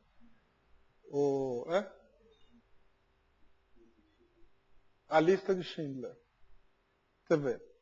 Tudo bem, retrata o negócio dos judeus, critica os nazistas, mas quem que é o herói da história? O industrial nazista, pô. A ideologia do filme é mostrar que também os industriais nazistas eram bons, você entendeu? Não tem condição, é muito direitista, né? Extraordinariamente direitista. Tem aquele da escravidão, né? Mas também escravidão, quem que defende a escravidão?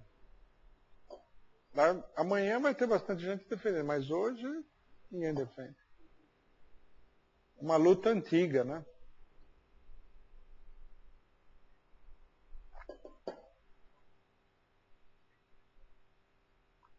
Eu acho que esse esquema, esse daí substituiu... Isso aí mostra uma consolidação, porque o Spielberg ele não é um direitista babaca.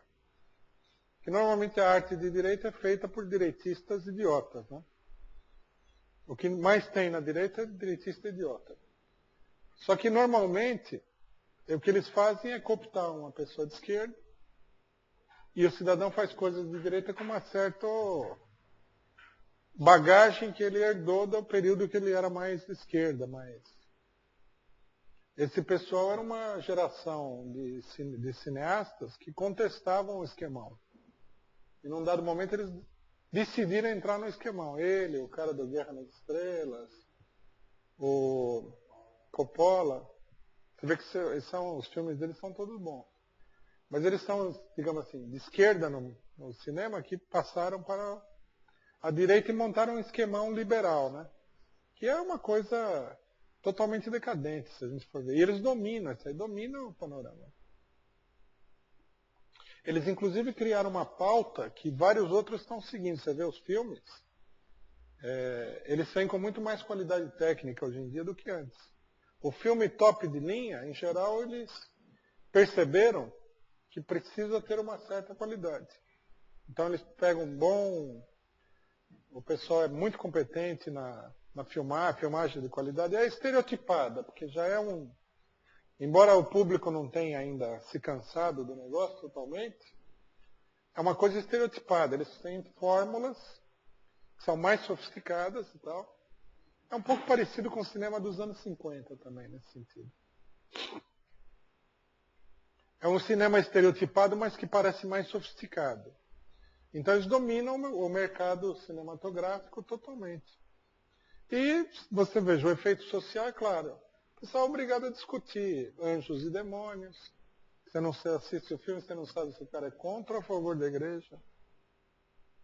Tal o nível de indecisão, não consegue nem ter uma crítica liberalóide à igreja. Né? No final ele salva a igreja católica dos inimigos que aparecem como malignos. Aí tem o cara lá, o outro filme dele, o primeiro, como é que chama? O Código da Vinci, onde na verdade assim, não é a igreja católica, é um maluco lá da Opus Dei, tal, um branquelo maluco, fora de controle e tal. Mata até o bispo dele, tudo. Quer dizer, você é obrigado a discutir essas coisas, discutir isso daí.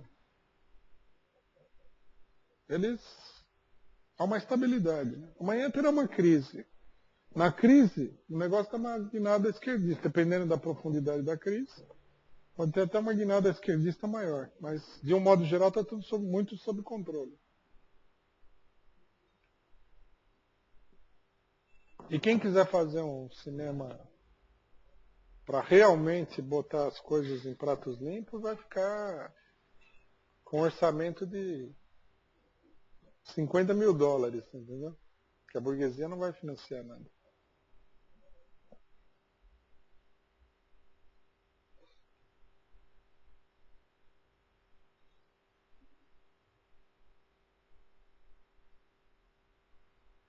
Os próprios cineastas, eles já escolhem filmes que eles sabem que dá para passar pelo filtro, né?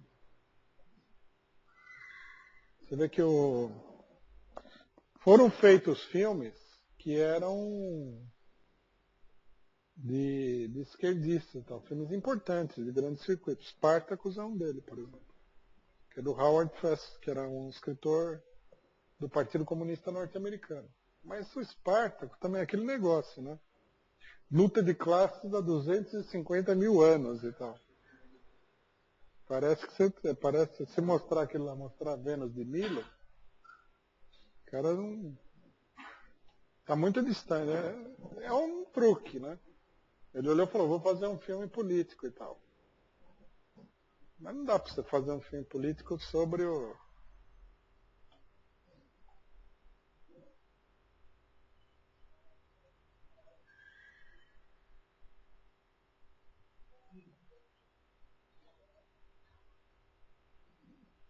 Mais perguntas?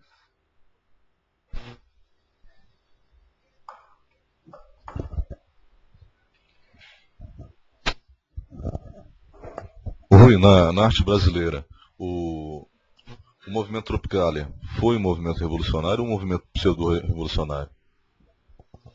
Então, o que a gente pode dizer é que é um movimento independente, digamos. As pessoas fizeram o que elas queriam fazer, entendeu?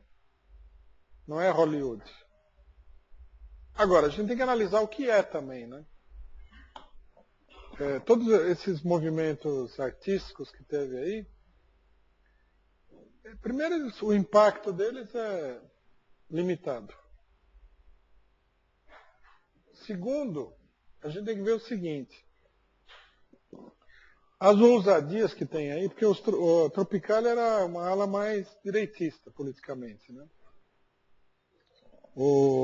As ousadias que tem aí do ponto de vista estético, elas têm a ver com a época. Anos 60 e tal. Depois eles entraram num conservadorismo total, como entraram todos, né? Pode ver que a música popular brasileira, antes dos anos 60, aquele bossa nova, aquele negócio lá, o barquinho vai e tal. E nos anos 60 adquiriu um caráter mais político, né? Mais audacioso, mais arrojado, do ponto de vista estético e do ponto de vista político, do ponto de vista do conteúdo, dos temas, etc. e tal. E depois da queda da ditadura, o negócio, eles viraram aí uns comerciantes, né? Estão tentando vender o disco, fazer show pago pelo Estado. Se o governo Serra aí promover um show, vem todo mundo, desde que pague. Você não vê, é óbvio que não tem nada mais acontecendo, é que é só um problema de venda de discos daí para frente, né? Então, por exemplo, a gente pode discutir se... Na época tinha muita discussão se o Caetano Veloso, que era mais progressista, porque ele propunha coisas esteticamente mais progressistas, ou se o Geraldo Vandré, que era mais progressista, porque ele falava coisas politicamente mais progressistas. É um debate ultrapassado, né? O que eles fizeram vale pelo que foi feito, já o debate morreu.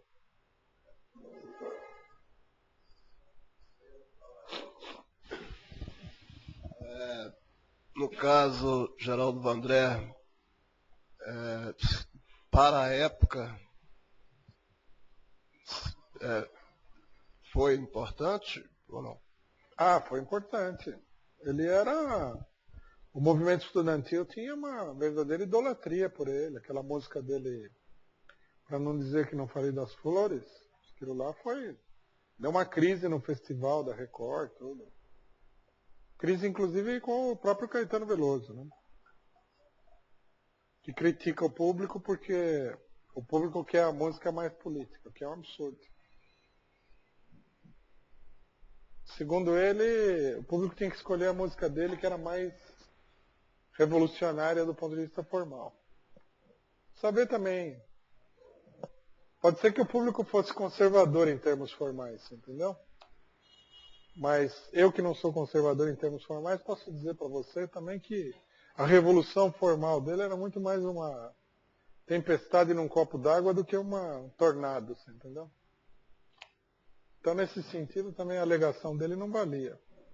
A música do Geraldo Vandré, que como a maior parte da música popular era bem conservadora, ela expressava um sentimento político do pessoal na época. Isso tem um valor. É um mito a ideia de que a arte teria que necessariamente conter uma grande inovação formal. Não é assim. Muita arte, durante muito tempo, sobreviveu de fórmulas estereotipadas. Cabia ao artista conseguir transformar aquela fórmula num veículo expressivo importante. Esse é um problema também que muita gente não entende. Não sei também se vocês têm a compreensão desse debate. Hoje em dia, vou procurar explicar de uma maneira mais simples. Hoje em dia, existe um preconceito que é o seguinte. Uma arte de vanguarda, ela precisaria apresentar, do ponto de vista técnico, do ponto de vista formal, inovações formais. Tá certo? O que é muito complicado. Não é fácil de você fazer isso aí. Então o preconceito é o seguinte, se você usar uma forma já estabelecida, a sua arte seria de segunda linha. Mas isso daí não é um critério absoluto. Não poderia ser um critério absoluto. Por quê? Porque em muitos momentos foi feita a arte que todo mundo, digamos assim, uma parcela considerável de pessoas considera como arte de grande importância, uma grande realização artística, que se baseava em fórmulas completamente estereotipadas.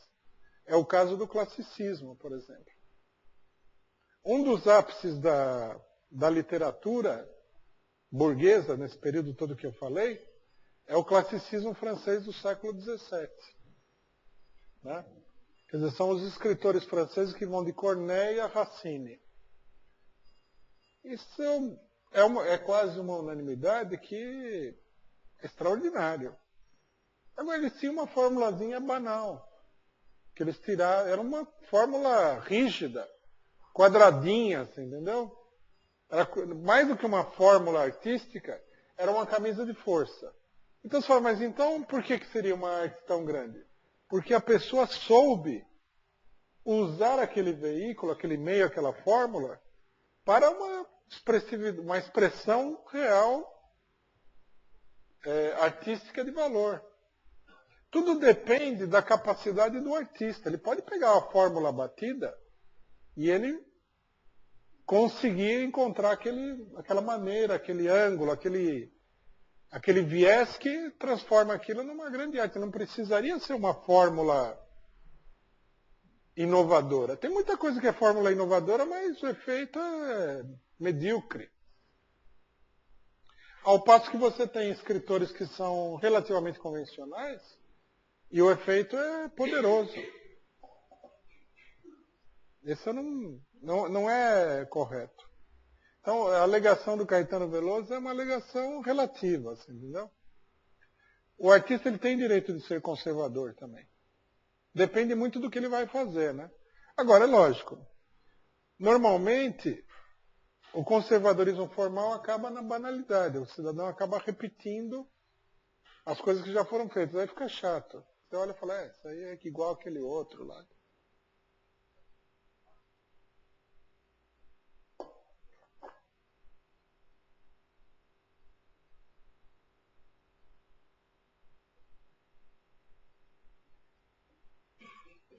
Agora, seja como for, do ponto de vista da pergunta, né? O movimento, não só o movimento da Tropicália, mas todos os movimentos da época, eles, inclusive a Bossa Nova, no caso, que era muito influenciada pela própria burguesia carioca e tudo, e que tem uma série de vieses que são visivelmente negativos, são movimentos culturais de direito próprio. Eles fizeram lá o cinema novo, a mesma coisa. Mas também, num certo sentido, o cinema da Veracruz, que era bem conservador. Tudo era uma tentativa de cultura própria. Não era um esquema onde o cidadão estava lá servindo de papagaio para alguém. Ele estava fazendo o negócio. Tem coisa com maior mérito, menor mérito. Depende, logicamente, de um lado da habilidade técnica do artista e do outro do conteúdo, porque se a pessoa não tem nada para falar, por mais que ele saiba falar bem, ele é chato, não é? Você imaginou ouvir um discurso de um cara que faz um discurso muito bom, mas não fala nada de que tem importância? Seria uma coisa horrível, né?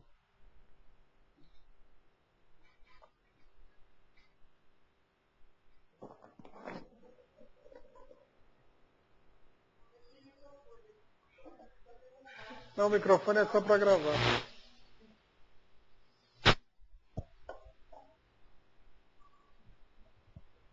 Sim, a minha dúvida... Está ouvindo? Tudo bem assim? O senhor falou que algumas artes que acontece alguma coisa são esmagadas. Mas uma arte que está sendo valorizada agora, que é o grafite, assim, que antes era considerada como uma arte marginal, uma arte valorizada, e hoje a burguesia está aceitando como uma arte diferente. Qual seria, então, esse intuito? Não só com grafite, mas alguns artistas que antes era visto como uma arte pobre, e hoje é visto como uma arte diferente, como a literatura marginal, como, né, o Ferraz, como Marcelino Freire, que estão sendo aceitos nos grandes circuitos, né, artístico como uma arte, sei lá, qual seria então, em vez de ser esmagada, está sendo agora valorizada nos grandes circuitos? Bom, é relativo isso aí, né? Porque o grafite ele surgiu muito da pessoa que espontaneamente ia pintar a parede do outro lá, né? Esse daí está sendo totalmente esmagado.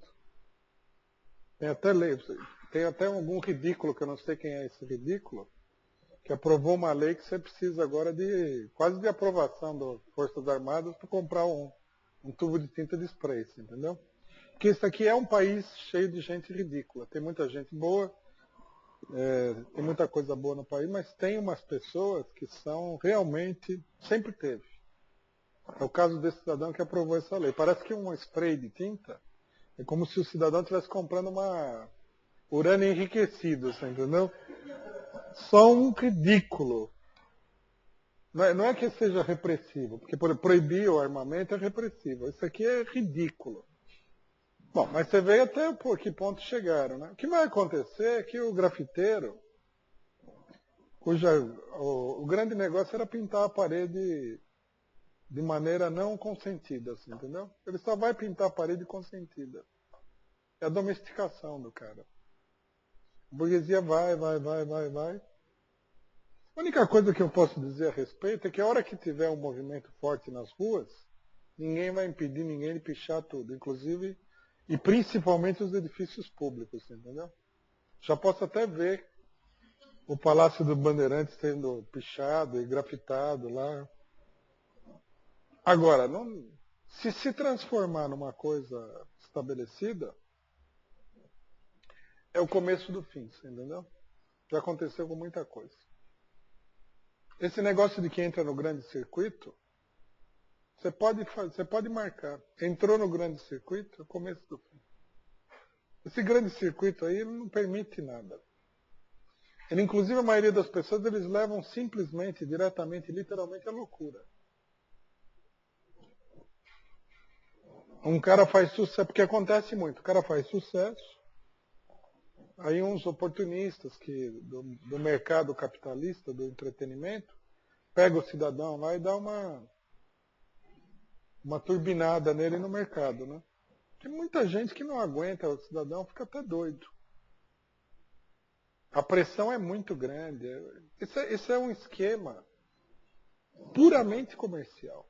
Se você fizer qualquer coisa aí que contrarie a intenção comercial de quem está financiando, isso você vai sofrer muito. É uma coisa muito óbvia.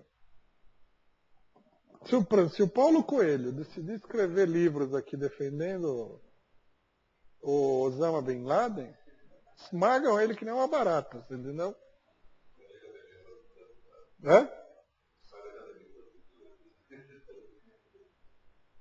Não, é sério. Você tenta fazer para você ver. Você é perseguido até você abrir o bico, não é fácil. A perseguição é muito mais intensa do que parece.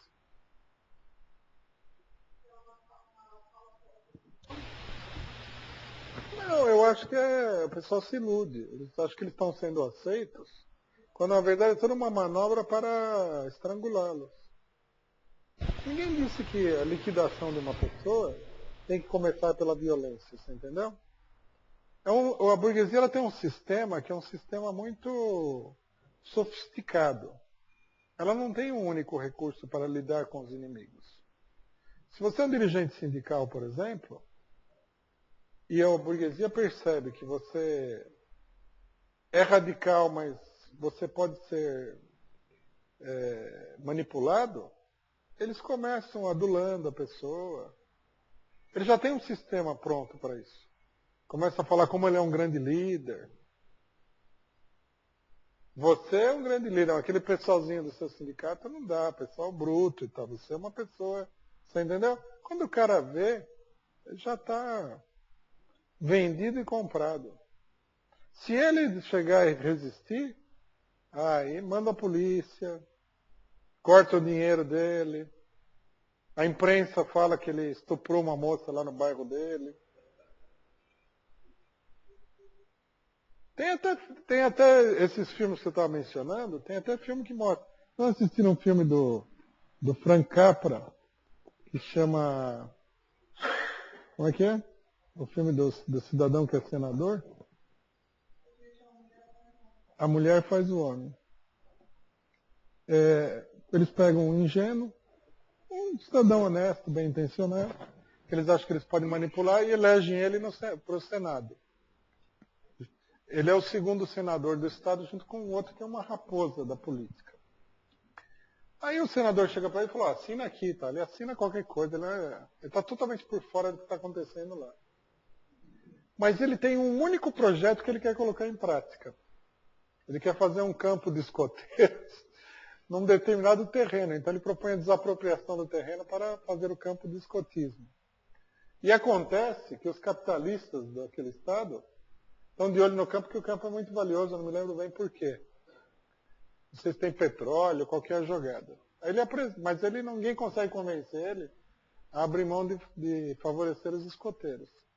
Aí o filme, essa parte que eu acho mais interessante do filme, mostra o completo esmagamento da pessoa pela máquina política. Então, a imprensa se volta toda contra ele. Os deputados começam a caluniar ele, tiram um podre que ele fez, que ele não fez. É uma coisa de louco. E ele não consegue reagir, né? No final, como o filme é hollywoodiano, ele consegue reagir. Na vida real, ele teria cometido suicídio. Eu acho que o negócio funciona assim. De um lado eles atraem a pessoa, mostram o dinheiro, você entendeu? O cidadão é pobre, fica fascinado por aquela montanha de dinheiro, vê a perspectiva de ganhar dinheiro, alimenta a ilusão de que ele vai ganhar dinheiro e ainda manter os ideais como tem. Quando ele vê, ele está totalmente prostituído. Se ele não quiser se prostituir, esmagam ele completamente. E eu não encontrei ainda exceção nenhuma a essa regra, né?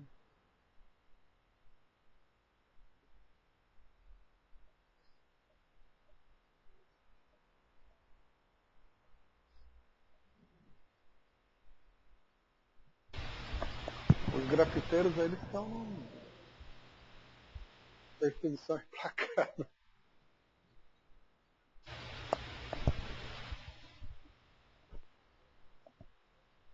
Tem mais alguém que quer fazer mais alguma pergunta? Bom, então a gente vai encerrar por aqui. Agradecer a presença de todo mundo e lembrar que as atividades continuam até o dia 31. As próximas atividades são no domingo, dia 11, às 14 horas. A gente vai ter uma atividade aqui com a introdução à escrita automática. E na próxima sexta-feira a gente vai ter uma palestra novamente às 19 horas sobre surrealismo e trotskismo também com o companheiro Rui Costa Pimenta. E logo após a gente vai ter uma festa de inauguração do Centro Cultural Benjamin Perret. Todos estão convidados. O áudio e o vídeo estarão disponíveis na internet, no nosso site www.pco.org.br. E quem tiver interesse em conhecer na íntegra o texto sobre o Manifesto da FIARE, a gente tem uma publicação que está à venda na livraria, da coleção Biblioteca Socialista Mini, do Manifesto da FIARE. Obrigado pela presença.